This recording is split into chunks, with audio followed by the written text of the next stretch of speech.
The road to hell sure isn't paved with butter anymore. It's cobblestoned with Reese's, studded with Gushers, and sprinkled with Cheeto dust. Your chariot is made entirely from Snickers and Twix, with Oreo wheels pulled by Haribo horses.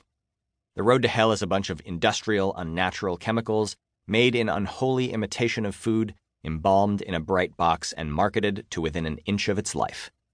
Simply put, processed food is poison. Right? Well, it's clearly not a literal poison. Eating a Cheeto isn't going to immediately kill you unless it's laced with a gram or two of cyanide.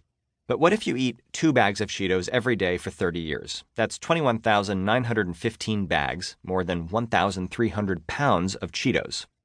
How would that change your risk of a heart attack, or cancer, or death? And how would we know Cheetos did the deed? You can't drag a Cheeto into Judge Judy's courtroom, and even if you could, you'd be unlikely to get a conviction without grainy CCTV video of that puffed piece of cheese-coated cornmeal taking a machete to the victim's heart. And you can forget about other Cheetos in the bag incriminating their friend. Cheetos don't snitch. Processed food legal proceedings notwithstanding, there must be answers to these questions out there somewhere. Processed foods either do or don't increase your risk of cancer. They either do or don't increase your risk of a heart attack. They either are or are not bad for you. Now, if you're thinking, I already know they're bad for me because when I eat them, I feel like crap, I hear you. I'm all for listening to your body, and that's a valuable data point for your everyday life. But you could just be experiencing a nocebo effect, which is like the placebo effect, but for bad stuff. If you expect something to feel like crap, it will. Now, even if it's not all in your head, feeling like crap doesn't give you the kind of information you need to make long-term decisions. There are lots of things that make you feel like crap that don't affect your long-term risk of death or disease, like the common cold or calling your cable company. And there are things that feel great that dramatically affect your long-term risk of death or disease, like smoking cigarettes.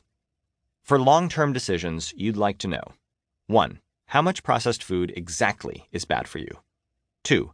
Does doubling your Cheeto consumption double your risk, or do you have to eat a threshold number of Cheetos before anything bad happens? 3. How much life does every additional Cheeto suck from your body? And 4. How bad is bad? How many years of life can you expect to give up in return for your processed food habit? I thought the answers to these questions just existed out there in the ether, and all I had to do was Google them. Turns out, they do. Sort of. And I found them. Sort of. But I also found a lot more. What I learned changed the way I look at food, but not how I expected. It wasn't like changing your mind from one extreme to the other. I didn't stop seeing Satan in the soggy crumbs of milk-soaked Oreos, and instead start hearing choirs of castrated Chester cheetahs in angelic harmony. It wasn't like that at all. It was as if another dimension had been added to my existence.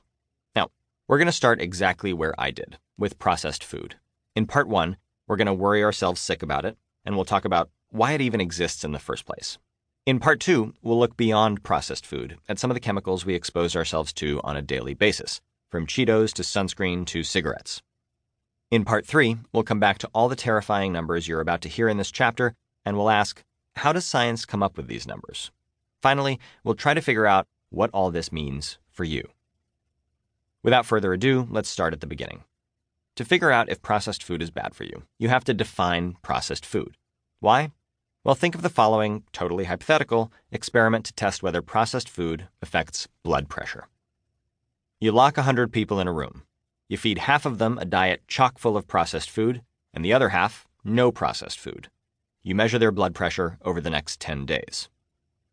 To do this experiment, everyone has to agree on what processed food is, because someone actually has to go shopping and buy all the processed food that your human guinea pigs are going to eat.